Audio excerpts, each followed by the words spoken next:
Let's see how to program EN8410. Press both the buttons at the same time. You will enter into the setup mode.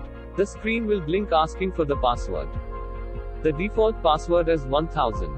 Press the right key to set the password. This is Elements. Press the right key and the screen will start to blink. Press the down key or up key to change the values. Press the right key to set the values. This is PT primary, PT secondary,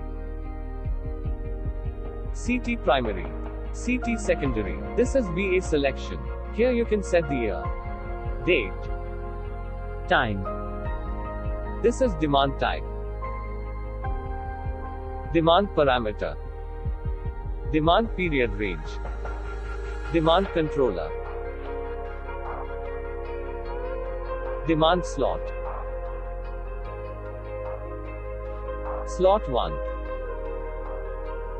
slot 2, slot 3, slot 4, slot 5, slot 6.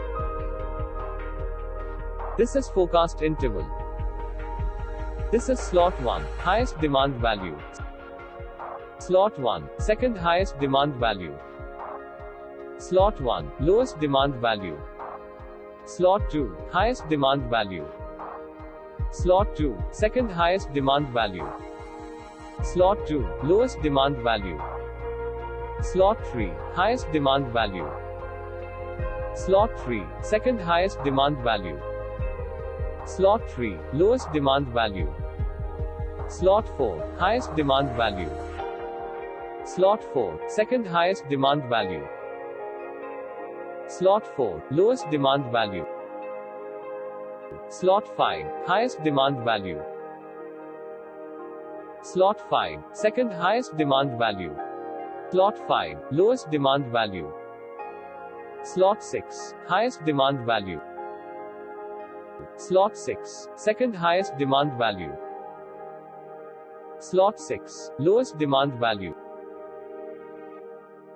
Slot 1, energy accumulation time. Slot 2, Slot 3, Slot 4, Slot 5, Slot 6. This is baud rate and parity. Device ID. Poles. This is reverse lock. Password. Here you can change the default password. This is energy value format. This is the current selected value. Here you can see the update rate for displaying parameters. This is to display increment during auto scroll. Pulse output on time. This is analog output parameters. Analog output 1, full scale value. Analog output 2. Analog output 2, full scale value. Here you can change the data type. This is slot changeover trip. To save the changes, press Y. To ignore the changes, press N. For more assistance, write to us at support@elmeasure.com.